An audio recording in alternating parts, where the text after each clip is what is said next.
Da-ba-da-bam, ba-da-ba-dam, ba-da-ba-da, ba-da-ba-da-ba-da, ba-da-ba-bam, ba-da-ba-da, ba-da-ba-da. Wee-oo, wee-oo, wee-oo, doo-doo-doo. Today is my last shift in A&E, and quite appropriately for a job that's deprived me of quality sleep for 4 months, it's a night shift. I finish on Wednesday morning and am expected to start my new job immediately. I can only hope the new bosses show pity and let me go home directly after I've introduced myself. And that's not to say that everything's been bad, you know. In A&E, I can work at my own pace, and for much of the day, I'm my own boss. I make pretty big decisions, you know. Nurses are far more helpful in A&E, because here the line between doctors and nurses is blurred in a way that exists nowhere else, with the possible exception of ITU and certain porn films. My last shift, true to form, has been eventful. I started with some rubbish, a typical patient. And as I was diligently typing up my notes, one of the nurses came over to talk to me. "Are you busy, doctor? Well, I was wondering if you could quickly clear the C-spine of this lady." Now, the woman in question was a 60-year-old who'd been found collapsed in the street. She'd been complaining of head and neck pain. So I walked over and explained I was going to assess her neck and remove the collar. Now, her daughter, maybe 30, was present as well and clearly worried. She was really hot, though. The daughter, that is. The lady, who I shall call Jenny, was howling with pain, so maybe not quite so hot.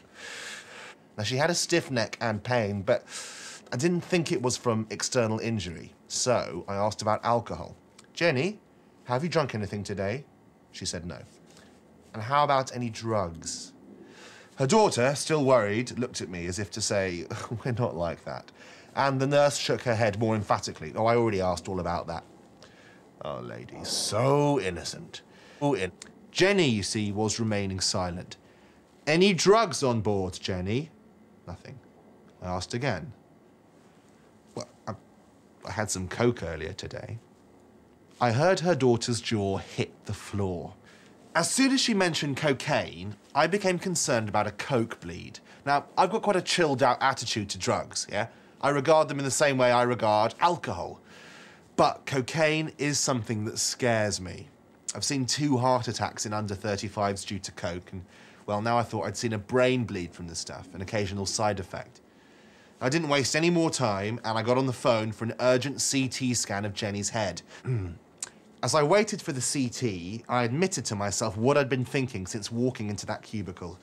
It was, "Oh my God, your daughter is so hot."